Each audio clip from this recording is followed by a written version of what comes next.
intégrer l'IA sur votre application de code, en l'occurrence Bubble, et aujourd'hui on voit comment on intègre Mistral.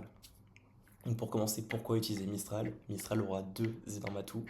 Le premier, c'est le prix. Les prix sont beaucoup plus bas que OpenAI ou alors d'autres IA comme Claude, comme Gemini ou autres modèles. Et le deuxième point, et qui est vraiment pas des moindres, c'est que tout simplement Mistral c'est français et donc européen.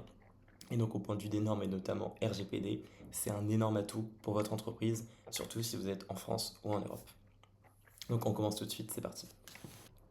Donc on commence tout de suite directement dans le vif du sujet. Qu'est-ce qu'on va faire concrètement? On va voir comment on intègre Mistral, donc un appel à Mistral directement de votre application. Alors on va considérer que vous avez déjà votre application qui est plus ou moins prête, qui a déjà sa structure, qui a déjà son design. Et donc on va intégrer une feature IA directement dans l'application.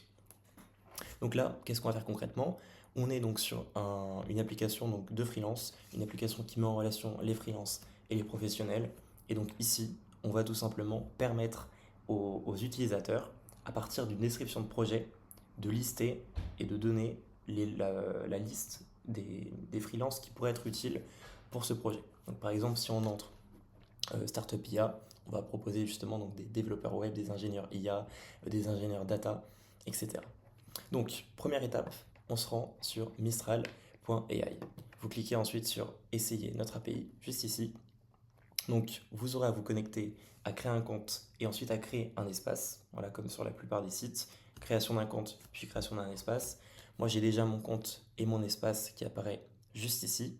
L'étape suivante, c'est de cliquer sur API Keys, juste là. L'étape suivante, ce sera de choisir un plan. Vous cliquez sur Choose a Plan ici et vous aurez donc deux plans disponibles, Experiment et Scale. Si vous voulez donc ne pas payer, si vous voulez donc tester et démarrer directement, vous cliquez tout simplement sur Experiment, Experiment for free, juste ici. Vous aurez accepté donc les conditions, subscribe, et donc moi j'ai déjà donc un plan, je ne peux pas donc souscrire à nouveau. Mais donc vous aurez simplement à cliquer, vous aurez à renseigner donc un numéro de téléphone qui attention ne peut être utilisé qu'une seule fois, donc pour un seul compte, et ensuite vous aurez accès à votre compte. Vous arriverez ensuite juste ici, une fois votre compte validé, votre souscription validée, vous arriverez ici, donc toujours dans API Keys, vous cliquerez sur Create New Key, juste ici. Donc là, je vais par exemple mettre tutoriel. Je vais mettre en l'occurrence une expiration, une date d'expiration, vous n'aurez pas besoin d'en mettre une. Create New Key, et donc là, j'ai ma clé qui a été générée. Donc je la prends, je l'isole, je vais la mettre sur le côté, et on va l'utiliser à la prochaine étape. Première étape terminée, on a obtenu notre clé Mistral, donc notre clé API qui va pouvoir permettre de faire les appels. L'étape suivante, c'est maintenant d'intégrer le plugin, d'installer le plugin API Connector. Vous allez donc très logiquement dans l'onglet Plugin, Add Plugin, et vous allez ici installer API Connector. Donc c'est le premier qui apparaît, c'est un plugin Bubble, donc il n'y a aucun problème. Install, et vous arrivez sur cette page. L'étape suivante, c'est de configurer donc ce connector. Vous cliquez ici sur API Name, donc là ici en l'occurrence on va mettre Mistral, parce qu'on va connecter l'API Mistral, mais donc le nom vous êtes totalement libre de mettre celui que vous souhaitez, et vous allez voir qu'on a pas mal de paramètres à renseigner. Donc là en l'occurrence, je vais vous donner donc tous les paramètres à renseigner. Alors petite précision, c'est que ces paramètres, ce sera plus ou moins les mêmes pour n'importe quelle IA que vous utiliserez, que ce soit ChatGPT, donc OpenAI, que ce soit donc Anthropic ou que ce soit Mistral. Donc je vais vous donner donc tous les champs à renseigner. Donc pour commencer, le nom, comme j'ai dit, c'est libre, vous mettez celui que vous souhaitez. Authentification, ici ce sera private key in header. Ensuite pour key name, ce sera authorization, et par contre pour private key, vous allez écrire bearer comme ceci, espace votre clé API. Ma clé API est juste là, je vais donc la copier-coller. Vous mettez la même chose pour development key value. Voilà, juste ici, donc précision, private key, ici ce sera donc pour votre espace live, et development key, ce sera quand vous serez en mode test. Donc renseignez les deux. Ici, on va ajouter ensuite un header, juste ici. Donc je vous donne les champs à renseigner. Ce sera donc content type ici et application JSON. On a donc configuré maintenant leader de notre API. Maintenant, on va expand ici donc le call. Pour le call, ce sera donc le nom que vous souhaitez. Ici, je vais garder celui-ci. Ce sera ensuite action, JSON, ce sera post, et ici l'endpoint dont je vous ai parlé qui correspond à Mistral. Donc c'est vraiment ce point-là qui changera selon en fait donc le modèle que vous utiliserez, selon la plateforme que vous utiliserez.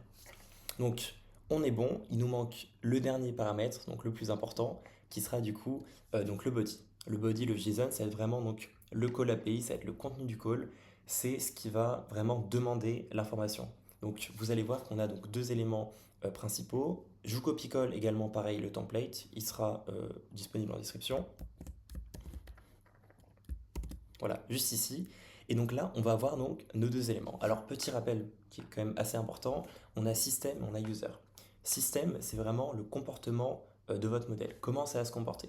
Donc, selon votre besoin, selon donc, la feature IA que vous allez implémenter, vous allez donner donc toutes les règles, toutes les consignes, tout l'encadrement de votre réponse. Donc, je vous donne un exemple.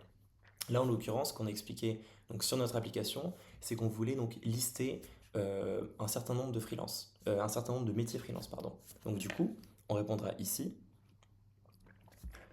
soit donc dans système, donc système c'est le comportement, soit concis et renvoie une liste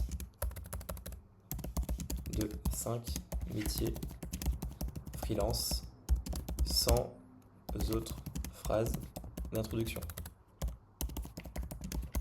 Voilà, donc là on lui a dit très clairement comment agir, comment se comporter. Et ensuite, la question suivante, c'est vraiment donc le prompt, ça va être le contenu. Et donc, pour le contenu, ici, là, je vais mettre une variable qui sera en l'occurrence, ce sera donc projet. Voilà, donc ce sera donc selon le type de projet. Et donc, ma demande, ce sera la suivante. Donc, ce sera le prompt qui sera rédige, fournis-moi une liste de métiers freelance pour m'aider à réaliser le projet suivant. Deux points, projet. Et donc projet, ce sera notre variable qui apparaîtra juste ici. Par défaut, je vais mettre par exemple Startup IA. Startup IA. Voilà, c'est une idée de projet. Je décoche private. Et donc là, j'ai bien configuré donc mon API. Donc on a notre body, tout est prêt. Tout simplement, je vais initialiser maintenant la requête. Alors ça peut prendre un petit peu de temps parfois. Donc on envoie la réponse et on envoie notre demande, pardon, et on va recevoir la réponse. Donc ça va charger. Et voilà, on a bien notre réponse qui fonctionne, on a bien reçu une réponse, donc notre call API a bien fonctionné, on est bon. Ok, donc on est de retour maintenant sur notre page principale, sur notre application. Donc petit résumé des étapes qu'on a faites. La première étape, c'était d'aller sur Mistral, de créer un compte et de générer une clé API.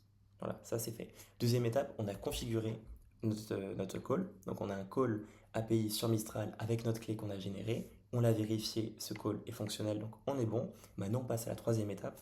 On va intégrer maintenant ce call au workflow pour répondre tout simplement à notre feature.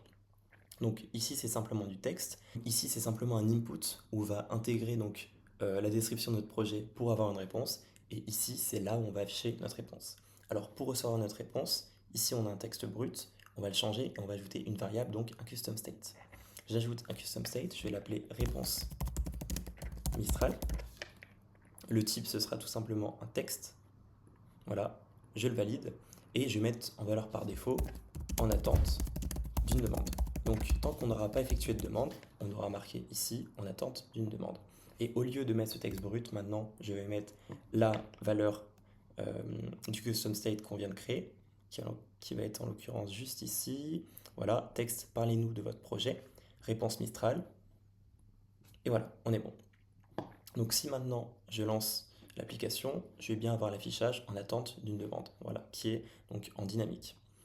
Maintenant, dernière étape, on va simplement ajouter un workflow à partir donc du bouton de recherche. Donc je fais Edit Workflow, et que donc là mon workflow est vide, et je vais ajouter deux étapes.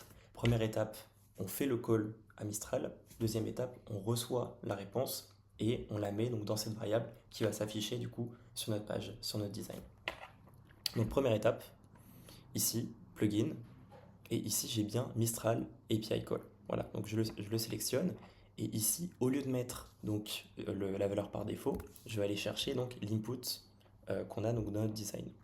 Alors il va être juste ici, donc c'est input search for any service, value, comme ceci. Première étape du workflow terminée. Deuxième étape, maintenant, element action, set state of an element. Et donc là, je vais modifier donc, le state qu'on a. Donc c'est texte, parlez-nous de votre projet.